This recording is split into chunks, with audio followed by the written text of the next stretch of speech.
Hello everyone, I'm Brian. Today I'm reacting to What is Male and Female Energy in Buddhism with subtitles. Now this is interesting. I didn't think there's separate energies.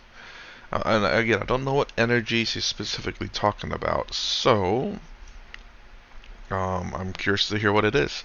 Like, I don't think it's the I don't know what it is called in Buddhism, but the when you die, this you energy goes to another body.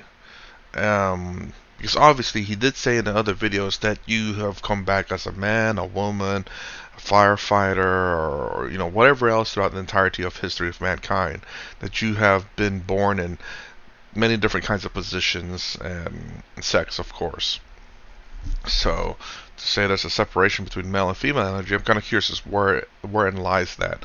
So let's go and get started. The bigger the statue, the more benefit. It is said that every single atom contained in the statue is the amount of merit you make every single day that the statue exists. So the bigger the statue, the more benefit. And if it's in the temple or in the Dharma center, if the statue is bigger, more people can see, more people can enjoy it. It can fill up the room bigger, and more people can view the blessings to more people.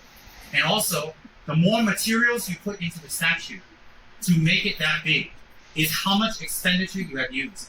That expenditure is very, very much. So the expenditure you put in is how much you could have used for something else, but you didn't. You sacrificed and put towards the image that collects you merit also.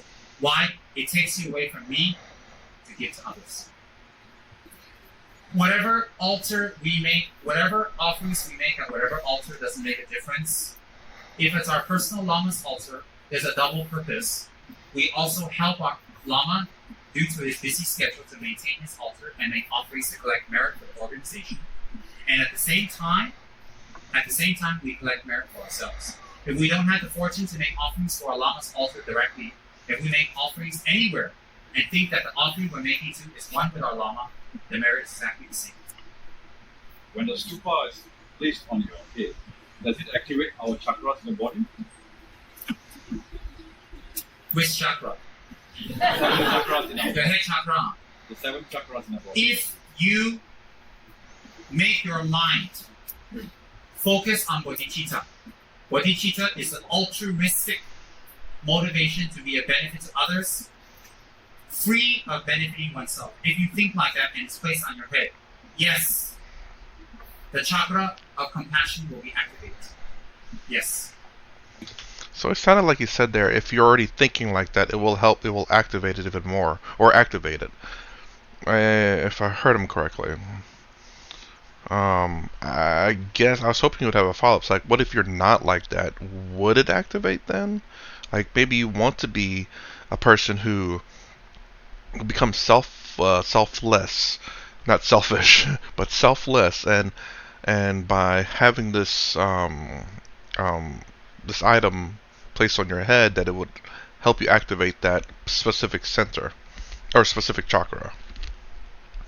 Um, I would have doubt it would have an effect because there's this thing that I genuinely believe. Um, excuse me. I believe I'm saying that word because it's as a matter of fact it's part of the thing I'm about to talk about. Human belief in objects can be very powerful. And so what I mean by that is there's this video that's been interestingly making rounds. It's the American national anthem like you've never heard it before, or something like that. And it talks about the story of how the American national anthem became to be. And during that time when Britain was attacking America, trying to, I guess, grip his, trying to get control back of the Americas, the enslaved people, or not the enslaved, sorry, the imprisoned people in the boats when I can't remember his name, even though I heard his name many times. But the person that wrote essentially the national anthem, um, he would the people in the boats would say, "Where's the flag? Is the flag still up?" Keep asking about the flag, the flag, the flag. And to me, that flag is a symbolism. And again, it's an object, but it symbolizes something. Where it is for the people in prison, they fought for America for their independence. And if that flag's still flying, it represents that our nation hasn't given up on us as people, as the fighters of America. In some degrees like that, and other degrees others like our nation hasn't given up, our nation is still with us. The nation still is still fighting with me. They haven't abandoned me in our ideals. So that flag has a symbolism to it, and that symbolism is quite very powerful to a lot of people. And that I forgot what it was, but essentially that symbolism itself is very powerful among human beings. So whenever you look at like the Christians, where the cross is a symbolism for them, that's very powerful. You look at I don't know, just there's a lot of things where people have this. It doesn't have anything that big. Like it could be an item that's been passed down generation to generation from your family. It has great symbolism, something that's been carried in your family for a very long time. It's not something as massive that a lot of people that carry around like the cross or like the American flag, but it's still a symbolism that means a lot to you. And that seems to be like a very powerful thing in human beings. This symbolism is also, of course, part of it. Greatly, very much so, part of attachment as well. Male and female energy is not male or female. It is a label that we put on in order to identify the energies we have in our body. One is more softer. One is more gentler. The other seems more rough and more hard. Therefore, this rough and more hard energy we call male. This more softer energy we call female. Males use more method, use more body language to get things done.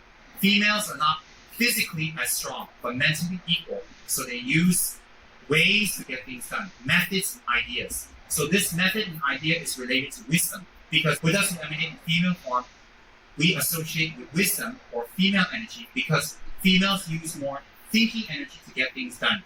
Males use more physical energy. That is not a rule that pervades, but that is something that is just identification of energies. Identification. So male energy has to do with compassion and method.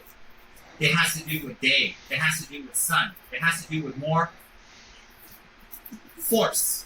Female energy is just as powerful, equal, but it has to do with the moon, it has to do with the night, it has to do with wisdom, it has to do with gentler energies.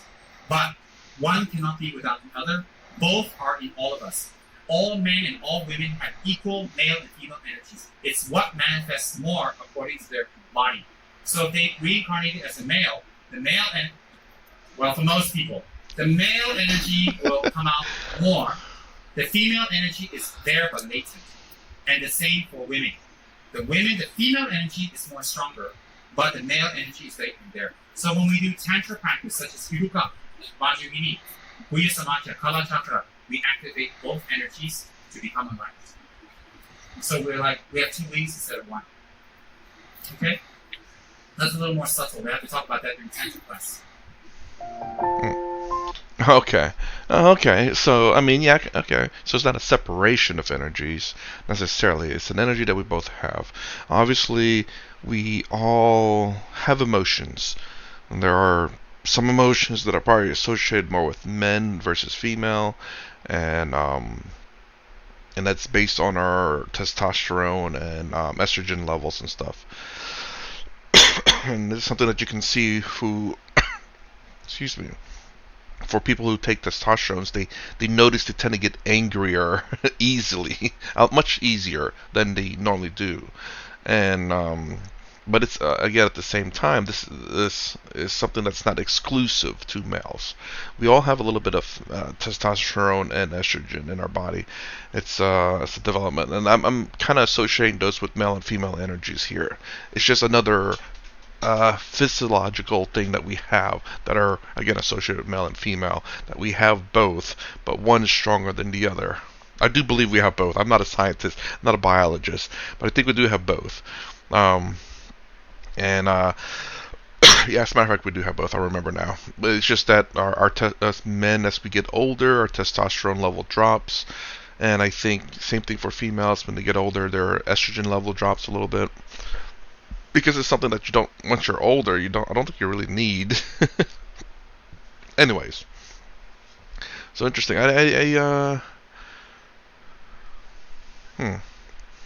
Trying to think. What is male and female energy in Buddhism? So, male energy is rough and force, and female energy is gentler and wiser. While male is compassion, force. Yes. Anyways, that's my reaction to this. I was kind of curious about it. I didn't know how I was going to approach this, and again, much like do we have both female and male energy? Yeah, we have a little bit of compassion, obviously, and we also have a little bit of, everyone has a little bit of force, some more than others, and same thing with compassion. So, if you like my content, please consider subscribing, thumbs up, thumbs down below. Thanks for watching. I will see you in the next vid.